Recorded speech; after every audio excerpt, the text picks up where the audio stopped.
നമസ്കാരം ladies and gentleman. അങ്ങനെ നിങ്ങളെല്ലാവരും കണ്ടുമടുത്തപ്പെട്ട ഞാൻ ഇന്നാണ് പോയി കണ്ടത് detective Ujjwalan. Directors Rahul G Indraneel G K and writers Rahul G Indraneel G K. അഭിനയിച്ചിരിക്കുന്നത് ദയൻ ശ്രീനിവാസൻ, നിഹാൽ നിസാം, അത് നമ്മുടെ കൂഡോസ് മീഡിയയിലെ പയ്യന്മാരാണ് കേട്ടോ. റോണി ഡേവിസ് ഈ പടത്തിൽ ഭയങ്കര രസമായിരുന്നു കേട്ടോ. എനിക്ക് ഭയങ്കര ഒരു കോമിക് റിലീഫായിട്ട് തോന്നിയത് പുള്ളിയും പിന്നെ നമ്മുടെ കോട്ടയം നസീർ ചേട്ടനുമാണ്. സീമാജി നായർ, പിന്നെ നമ്മുടെ അമീൻ, പിന്നെ സിജു വിൽസൺ ഉണ്ട് പടത്തിൽ. കോട്ടയം നസീർ, പിന്നെ ഞാൻ പറഞ്ഞു ആനന്ദ് ബാല, കലാഭവൻ നവാസ്, നിർമ്മൽ പാലാഴി. കലാഭവൻ നവാസാ എവിടെ ഈ പടത്തിലാ? കലാഭവൻ നവാസ് എവിടെയായിരുന്നു സിനിമയില്? അയ്യോ ഞാൻ കണ്ടില്ലടേ. IMDbക്ക് തെറ്റുപറ്റിയതാണ്, സോറി ഏട്ടാ, ഞാൻ കണ്ടില്ല. ഇടേ അങ്ങനെ ഒരു ആർട്ടിസ്റ്റ് ആരായിട്ട് സിനിമയിലിടെ ഒന്ന് കമന്റ് ചെയ്യട്ടെ താഴെ. പ്രൊഡ്യൂസർ സോഫിയ പോളാണ്. നമ്മുടെ RDX, ബാംഗ്ലൂർ ഡേയ്സ്, പിന്നെ അങ്ങനെ കുറേ പടങ്ങൾ ചെയ്ത ആൾക്കാരാണ്.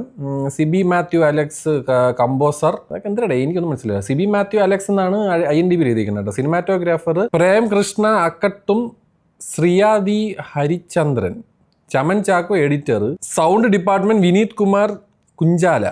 നല്ല സൗണ്ട് മിക്സിങ് ആണ്. എസ്പെഷ്യലി ഒരു ഫ്ലാഷ് ബാക്കിൽ ഒരു കഥ പറഞ്ഞു കൊടുക്കുന്ന ഒരു സാധനമുണ്ട്, ബൂഗി മാൻ്റെ. അത് സൂപ്പർ സാധനമായിരുന്നു കേട്ടോ. കിടില സൗണ്ട് മിക്സിങ് ആയിരുന്നു പടത്തിൻ്റെ. പിന്നെ കുറച്ച് ആസ്പെക്ട് റേഷ്യോ പരിപാടികളൊക്കെ പിടിക്കണുണ്ട്. എന്തിനാണെങ്കിലും പടം എനിക്ക് അത്യാവശ്യം കണ്ടിരിക്കാൻ പറ്റിയ ഒരു സിനിമയായിട്ടാണ് തോന്നിയത്. ഒരു ത്രില്ലർ മൂഡിൽ പോകുന്നൊരു പടമാണ്. ഒരു ഗ്രാമപ്രദേശത്ത് ഒരു 250 പേര് താമസിക്കുന്ന ഒരു ഒരു ഗ്രാമ അന്തരീക്ഷത്തിൽ സീരിയൽ കില്ലർ വരുന്നു. അത് കണ്ടുപിടിക്കാൻ അവിടെ വരുന്നു നമ്മുടെ സ്വന്തം കഥാനായകൻ Dhyan Sreenivasan, detective Ujjwalan. Was a fun. എനിക്ക് ഭയങ്കര, ഞാൻ ചുമ്മാ എൻജോയ് ചെയ്ത് കണ്ടു. എനിക്ക് വളരെ കൊച്ചു പടം ഒന്നും, ഏകദേശം 2 മണിക്കൂർ എന്തുള്ളൂ സിനിമ. ഭയങ്കര ചെറിയൊരു പടം, നൈസ് പടം, എൻജോയ് ചെയ്തിരുന്ന് കാണാം. നല്ലൊരു ഡിറ്റക്റ്റീവ്സ് പരിപാടി.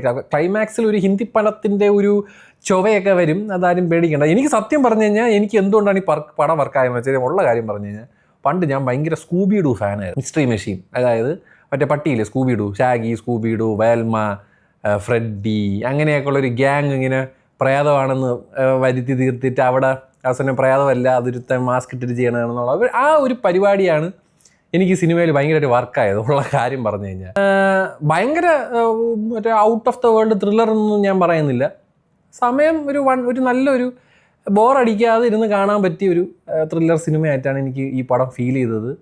ആൻഡ് ഇവരൊരു സിനിമാറ്റിക് യൂണിവേഴ്സ് ട്രൈ ചെയ്യുന്നുണ്ട്. എന്തോ അടുത്ത എന്തിനായിരുന്നു, ഗാബിയ, അങ്ങനെ എന്തിനാണ് സിനിമയുടെ പേര്. അതൊരു സോംബി അപ്പോക്കലിപ്റ്റോ പരിപാടിയാണ് അവർ പിടിച്ചേക്കുന്നത്, അപ്പോക്കലിപ്സ്.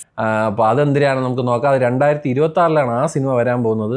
ഈ പടത്തിൽ കുറച്ചും കൂടെ ബഡ്ജറ്റ് കൊടുക്കാമായിരുന്നു എന്ന് എനിക്കൊരു, എസ്പെഷ്യലി സിജു വിൽസൻ്റെ ഒരു ഫൈറ്റ് സീക്വൻസ് ഒക്കെ ഉണ്ട്. അത് കുറച്ചും കൂടെ ഒരു രസകരമായിട്ട് അതും കൂടെ ഒന്നും കൂടെ അത് കോറിയോഗ്രാഫി ചെയ്യായിരുന്നു എന്ന് എനിക്ക് ഫീൽ. ഭയങ്കര ഒരു സ്റ്റിഫ്നെസ് ആ ഒരു ഫൈറ്റ് സീക്വൻസസിൽ എനിക്ക് ഫീൽ ചെയ്ത്. അങ്ങനെയൊക്കെ കുറച്ച് പോരായ്മകൾ പടത്തിലുണ്ട്. എന്നാൽ പോലും നമ്മുടെ കൂഡോസ് മീഡിയയിലെ അവന്മാർക്കൊന്നും സത്യം പറഞ്ഞാൽ വലുതായിട്ടൊന്നും ചെയ്യാനില്ല. അതിൽ കള്ളനായിട്ട് പറഞ്ഞാൽ നമ്മുടെ നിഹാൽ, അവൻ അത്യാവശ്യം നൈസായിട്ട് പരിപാടി ചെയ്തിട്ടുണ്ട്. അത് അവന് മാത്രമാണ് കുറച്ച് ഇത്തിരി ഫണ്ട് പരിപാടി ചെയ്യാനുള്ളൂ. ഒരു ബാക്കിയുള്ളവരൊക്കെ ഇങ്ങനെ ദേർ ഒരു അവന്മാരെ ഒരു റോൾ പരിപാടി കുറവായിരുന്നു. നല്ലൊരു വൺ ടൈം വാച്ച് ആയിട്ടാണ് എനിക്ക് പടം ഫീൽ ചെയ്തത്. സോ അതാണ് എനിക്ക് ഡിറ്റക്റ്റീവ് ഉജ്ജ്വലനെ പറ്റി ഫീൽ ചെയ്തത് ഗൈസ്. എന്തൊക്കെ പറഞ്ഞാലും എൻ്റെ പൊന്നോ, ഈ കഴിഞ്ഞ ദിവസം മറ്റേ ജയിലർ എന്ന് പറഞ്ഞൊരു പടം, എൻ്റെ പൊന്ന് ദയൻ ചേട്ടാ, നിങ്ങൾ എങ്ങനെയാണ് ഇതൊക്കെ എടുക്കുന്നത്? ഞാൻ പറയണേ, നിങ്ങൾ കുറച്ചൊന്ന് സെലക്റ്റീവ് ആകും.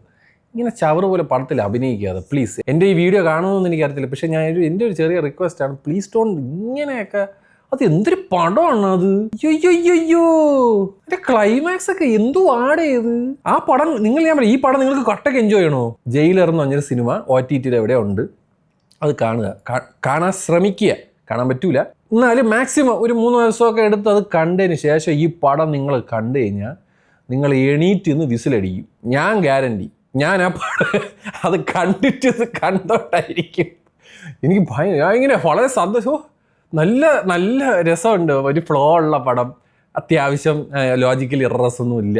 ദയൻ ശ്രീനിവാസന് ബ്രോ, എനിക്ക് പുള്ളിയുടെ പറയാനുള്ളത് കുറച്ച് സെലക്റ്റീവ് ആവുന്നത് വളരെ നന്നായിരിക്കും. ബൈ ദ വേ, ഇത് തികച്ചും എൻ്റെ അഭിപ്രായമാണ്, എൻ്റെ മാത്രം. നിങ്ങളും നിങ്ങളുടെ വിലയേറിയ അഭിപ്രായം താഴെ പറയുക. സിനിമ കണ്ടവർക്ക് ഇഷ്ടപ്പെട്ടില്ല എന്നൊക്കെ പറയുക. എന്തായാലും എനിക്ക് അത്യാവശ്യം ബോറടിയില്ലാതെ കാണാൻ പറ്റിയൊരു സിനിമയായിട്ടാണ് ഡിറ്റക്റ്റീവ് ഉജ്ജ്വലൻ ഫീൽ ചെയ്തത്. And yeah, tata bye bye.